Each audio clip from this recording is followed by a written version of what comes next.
Welcome to the Michigan Man Podcast on Wolverine Sports Radio, a member of the V Sporto Network, and in partnership with SB Nation's Maize and Brew, for Wolverine fans from coast to coast. Go Blue and welcome to the show. I'm your host, Mike Fitzpatrick. On today's program, we are talking Michigan hoops. We'll be joined by beat writer James Hawkins from the Detroit News. Before he jumps on with us, here are a few news and notes to get us started. The last 2 weeks have been exhausting for Michigan basketball. 5 games in a period of 8 days, with a couple of 9 p.m. tip-offs on the schedule too. Combine that with travel and keeping up with schoolwork, and you have a recipe for a tired group of guys. Juwan said as much on Saturday after that Ohio State loss. He said the guys needed to stay out of the gym for a couple of days and just rest. We have 7 games left and need to get at least 17 wins to get off the NCAA bubble. It will not be easy. My guest today says if we can go 3-4 to end the season and then win at least 2 in the Big Ten tournament, we have a good chance of returning to the big dance. Up next on our game day segment is beat writer James Hawkins from the Detroit News. So stay with us.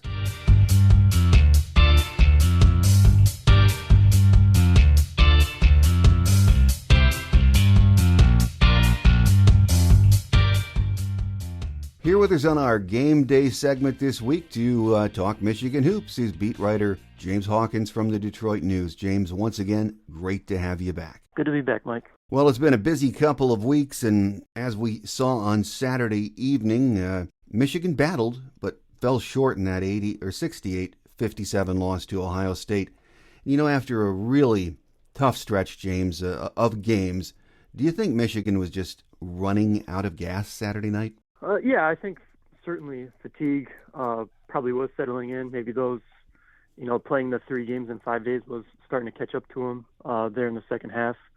If you just look at, the starters in particular, over those 3 games when they played, at Penn State on Tuesday, at home against Purdue, and then on Saturday at Ohio State, the majority of the starters were all logging, over 30 minutes a game.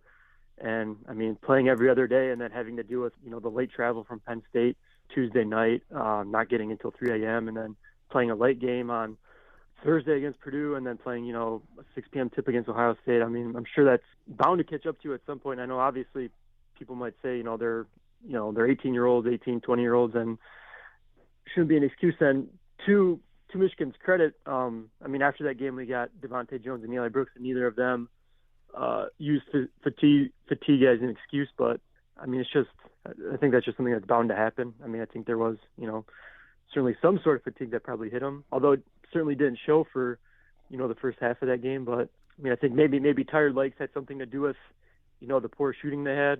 And obviously you saw that they struggled from 3-point range, which has kind of been a common trend this season, shooting 4 for 17. And it seemed like anything 6 feet away from the basket, it seemed like they struggled to make. But yeah, I think it was just, like I said, I just think it could have just been a product of, playing so many games in such a short amount of time, kind of caught up to them there a little bit, and they kind of faded kind of down the stretch there, and Ohio State pulled away to pull out that win. Oh, absolutely. And fatigue has to be a factor, even though, Eli and the guys aren't going to admit that. But, you watch that game, they couldn't buy a bucket from the perimeter, as you mentioned, especially from 3-point land, James. But I thought when you look at the stats after that game, the field goals were the same. Michigan out-rebounded them. They had more assists.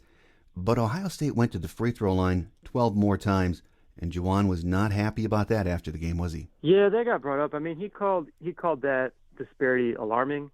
But, when you look at it, Ohio State attempted 9 of those free throws in, the final minute when Michigan was fouling. So, I get what he's saying. Michigan they were attacking the paint at a high rate and successfully, from the start of the game. But, if you take away those 9 attempts that they made, Ohio State, they would have been 9 for 9 from the line, then Michigan would have been 5 for 6 for the game. So I don't think the disparity is as bad as he was making it, seem to be. It just appeared that way, like I said, because Ohio State, they attempted, 9 in the final minute when Michigan was fouling them.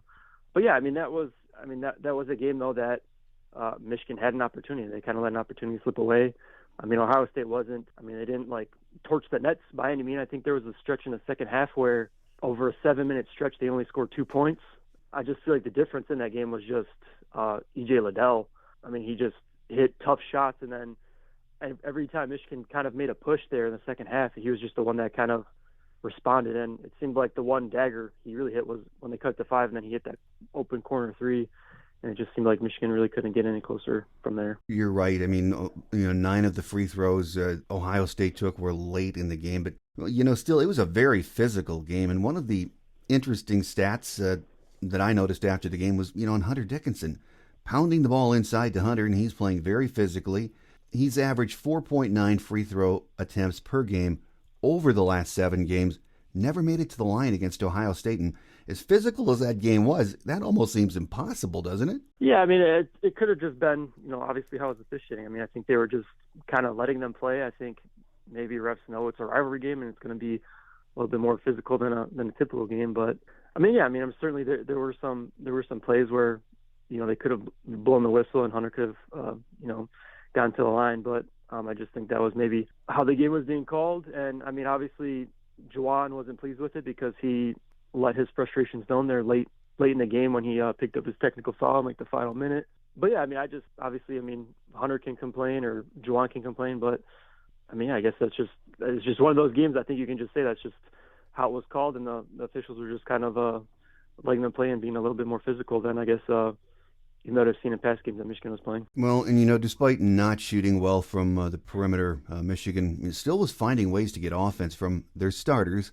But once again, the bench really did not give them much, which is an ongoing concern, isn't it? Yeah, that's kind of been one of the themes throughout the season. I mean, one of them has been obviously the inconsistent three-point shooting, the hot and cold defense. You really don't kind of know what you're going to get. And then, the bench production's just been severely lacking. I mean, just over this stretch they played with, the 3 games in 5 days, that, Juwan might lean on his bench a little bit more to kind of, disperse some minutes to maybe ease up, some of the playing time on the starters to kind of navigate this thing. But really, over this stretch, they really didn't produce much of anything. You look at the Penn State game, I think, 4 bench guys combined for 7 points.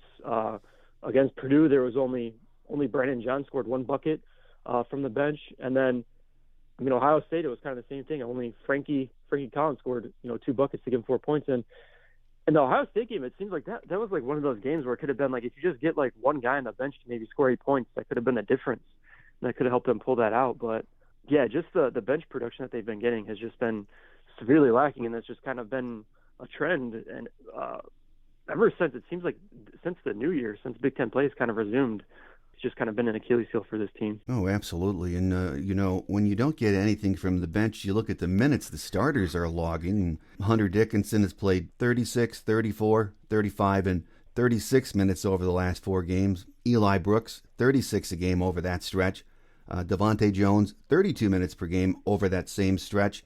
And those kind of minutes, they can take a toll on you, along with the crazy schedule they've been playing, can't they? Yeah, certainly. I mean, like we were just talking about with the fatigue. I mean, that's all gonna catch up to them at some point. But I think the fact that maybe the bench isn't logging more minutes or kind of spelling these guys for longer stretches is just more telling that Juwan Howard just doesn't trust them nearly enough to kind of leave them in for longer stretches. I mean, just look back at what happened at Penn State. It was kind of when Devontae or Eli kind of went on the bench when it was Kobe or Frankie. They were kind of getting abused by Penn State guards who are are more veteran and experienced guys. They were just kind of driving right by them, blowing right by them, and getting to the rim. So I think just the fact that Juwan isn't maybe relying on his bench, especially during a busy stretch like that, is more indicative of maybe just the lack of trust, I guess you could say, that he has maybe in his bench, and just maybe he just feels like he has to lean on his starters as much as possible to give Michigan the best chance to win. Well, the good thing right now is Michigan has until Thursday to rest up and get ready for the next game action. The first of 2 on the road, and starting with Iowa on Thursday night there. The Hawkeyes are 17-7, I believe, overall. They blasted Nebraska on Sunday, 98-75. They're playing really well right now, aren't they, James? Yeah, it's not. Obviously, these 2 games coming up both aren't going to be easy matchups, and Iowa, I think they're one of the top scoring teams in the nation. But I mean, it's not uncommon. I mean, it's not something Michigan hasn't faced already this season. I mean, they played Purdue, that twice in 6 days, and Purdue had, the most efficient and one of the high scoring offenses in the nation too. So it's certainly, something that Michigan hasn't seen before. But, that could be a game where, heading into the game at Purdue, assistant coach Martelli talked about how he felt like their offense was going to have to be their defense. They're going to have to score at a high rate, maybe try to slow them down, score buckets so that they could get back and get sit on defense. And, that game at Iowa could be the same way. That could be a game where Michigan's going to have to lean on its offense and maybe use that to fuel its defense, so, just kind of get buckets and so they could get back and get set. But, it's certainly not going to be an easy matchup. But, you figure kind of looking at Michigan's, resume and the kind of the schedule they have left and kind of where they stand. One of these two games, you feel like Michigan has to kind of seal it to kind of keep themselves in that, the NCAA tournament conversation, because if they drop both these contests, it's really going to kind of put the pressure on them with just 5 games to go. Yeah, and a Sunday we go on to Madison to play Wisconsin, a place that, wow, for a long time Michigan has struggled. It hasn't been kind to us there in Madison. But as you mentioned, just getting a split in these 2 games, it would be great. It's almost a must-win situation in one of these games, isn't it? Yeah, because I feel like just going back to like the Ohio State game when Michigan had 8 games left, you just kind of felt like they had to split those final 8 games. They had to go 4-4 down the stretch to kind of give themselves a good shot at making the NCAA tournament, and obviously dropping the game at home to Ohio State. You feel like doing that, you have to kind of find a way to pick one up on the road.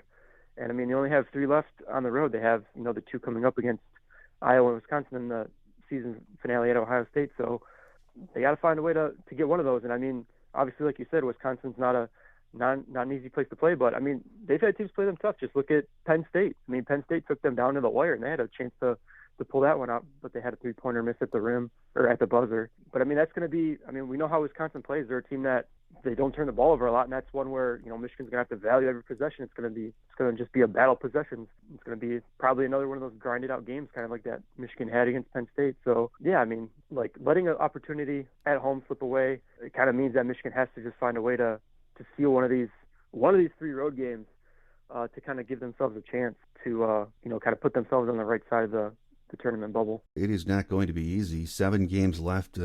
Most of us, I guess, think it will take 17 wins or being 4 games over 500 to get an at-large NCAA bid. So that means now Michigan needs to go at least 4-3 down the stretch. When you look at these remaining 7 games, it is hard, at least for me, to see 4 wins there, James. They really do have their work cut out for them, don't they? The one thing, though, too, is for a team like that's in Michigan's position, they just need opportunities to pick up like these quad 1 wins. That's just how the schedule has shaken out this season. Is it's just backloaded. Of these final 7 games, 6 of them are quad 1 opportunities. So you figure if Michigan is able to go 4-3 somehow, they're going to be picking up at least 3 quad 1 wins, because the only one down the stretch that isn't a quad 1 game is the Rutgers home game, and that's a quad 3. So if you look at that, that's maybe the one game where you think Michigan can ill afford to lose. If they lose that one, that could be, that'd be more damaging than losing these other games. But yeah, it's certainly, I feel like if they're not able to go 4-3 down the stretch, if they're able to get 3 of these wins, because that would mean at least they pick up at least 2 quad 1 wins. But then I feel like if they do that, they kind of set themselves up for when they get to the Big Ten tournament. They probably got to win at least 2 games to kind of help their chances. But if they're able to go 4-3 down the stretch, then I feel like they kind of make things a little bit easier for themselves heading into the Big Ten tournament, or maybe they just got to win 1 game to feel good about themselves on Selection Sunday. But yeah, it's definitely going to be a grind. It's not going to be easy because, like you said, it's definitely the toughest stretch of the schedule that they're going to have, and it's just coming right here down the home stretch. Well, final question for you, James, before we let you get away. And as we've discussed, there's still a path for Michigan to fight their way into the NCAA tournament. Right now, I find it a very difficult path in reality. But, we're at the end of February. We're heading into March. This team has so much talent. They can get hot, so you really can't count them out, can you? No, because like you've seen this past week, you really don't know which team's going to kind of show up. At Purdue, or when they played Purdue at home, they were the team that looked like a national title contender, not Purdue. You kind of hoped that Michigan could have bottled that up and played like that more often. You maybe wondered where's that team been all season. But you just kind of hope that this team is able to kind of, kind of find their stride and start clicking at the right time. And that's kind of what Eli Brooks alluded to after they kind of blew out Purdue at home. He felt like this team was starting to click at the right time. And I mean, just look at the past teams where, obviously John Beilein's teams, that's what they're known for. They're known for kind of hitting their stride at the right time late in the season. And you just kind of hope that, all the pieces start coming together for Michigan and they kind of start firing all cylinders and, just start kind of take off at a certain point. And you never know. It's one of those things where you never know what's going to be the game that kind of just like, ignites, a turnaround for this team. It could be Thursday's road game at Iowa. It could just, be the springboard that, kind of sets them off down the stretch. But yeah, it's just, like I said, it's just the one thing with Michigan this season, I think you can say, is that they've just been consistently inconsistent. Mm-hmm. And that's probably just been the most frustrating part, given, the talent that they have. But yeah, like you said, you just can't count them out, because I feel like you really just don't know what team's going to show up on any given night. But obviously, they don't have much time to kind of figure things out, so they need to kind of play with a sense of urgency here down the stretch and kind of find a way to put together, a full 40 minutes, like game after game after game, which is, something they haven't been able to do all season. No, there's no question about that, but plenty of opportunities in these last 7 games. There's no question about that either, so we shall see. It's going to be an exciting stretch run, though. Here with us on our Game Day segment this week, talking Michigan basketball, has been beat writer James Hawkins from the Detroit News. Always fun to have you on the show, James, and we look forward to that next visit. All right, thanks for having me back.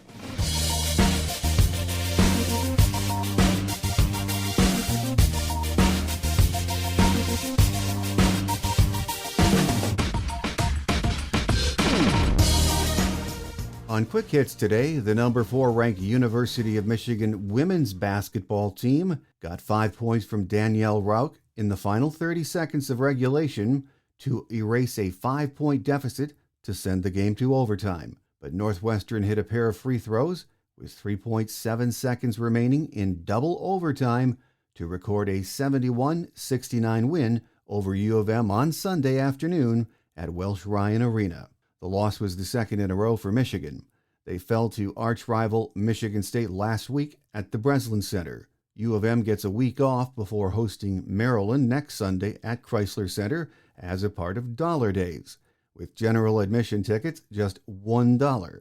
The game is set for 3 p.m. and will be broadcast live on the Big Ten Network.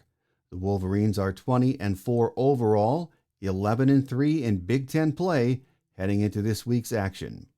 An offensive surge by 4th-ranked Michigan hockey propelled the Wolverines to a 7-3 win over Michigan State on Saturday night at Little Caesars Arena in the rivalry's annual Duel in the D matchup.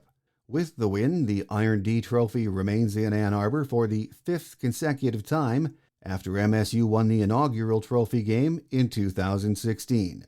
The Wolverines won Friday's matchup 6-2 at Yost Arena. With just 4 games remaining in the regular season, Michigan sits in first place in the Big Ten with 45 points. Next Friday, Michigan's stretch run continues with the opener of a 2-game set against 8th-ranked Ohio State at Yost Ice Arena. Puck drop is set for 7:30 p.m., and the game will be streamed live on Big Ten Plus and broadcast live locally on CW50 in the Detroit viewing area. Michigan is 23-7-1 overall, 14-6 in Big Ten play heading into this week's action. Softball got their season underway down in Tampa this weekend at the USF tournament. They opened on Friday with a 6-0 shutout win over Kansas City, then beat Illinois State 4-1 in the nightcap. On Saturday, number 4 Florida proved to be too much for number 16 Michigan, taking a 4-0 victory. The Wolverines dropped the nightcap on Saturday 4-1 to host USF. On Sunday, Michigan wrapped up the tournament with a 2-0 win over Kansas City. Michigan will return to the Sunshine State for the St. Pete Clearwater Elite Invitational on Friday and Saturday in Clearwater, Florida. The Wolverines will face off against Oklahoma State, Central Florida, Florida State, and LSU over the 2-day event. The number 3 ranked University of Michigan wrestling team sent out its seniors in style, cruising to a 24-13 win against in-state rival, number 14 ranked Michigan State, on Sunday afternoon in front of 1,801 fans at Cliff Keen Arena. The Wolverines claimed 7 match wins, including 5 from seniors in their final home appearance. Michigan will conclude the regular season next Sunday when it travels to Mount Pleasant for another in-state showdown against Central Michigan. The duel is slated for a 2 p.m. start. That will do it for another very busy week on the Michigan athletic scene. Thanks for tuning in, and make sure you tell your friends and family about the show. I'm your host, Mike Fitzpatrick. Have a great Wolverine week, everyone. Until we meet again, take care, and as always, go blue. Thanks for joining us today on The Michigan Man, here on Wolverine Sports Radio, a member of the V Sporto Network, and in partnership with SB Nation's Maize and Brew. Our listener lines are open 24/7 for your calls at 313-263-4842. That's 313-263-4842. Or email us at themichiganmanpodcast@yahoo.com. That's themichiganmanpodcast@yahoo.com. The Michigan Man Podcast is produced at the studios of Robin Lynn Productions, Allen Park, Michigan, and is not affiliated with the University of Michigan. Go Blue!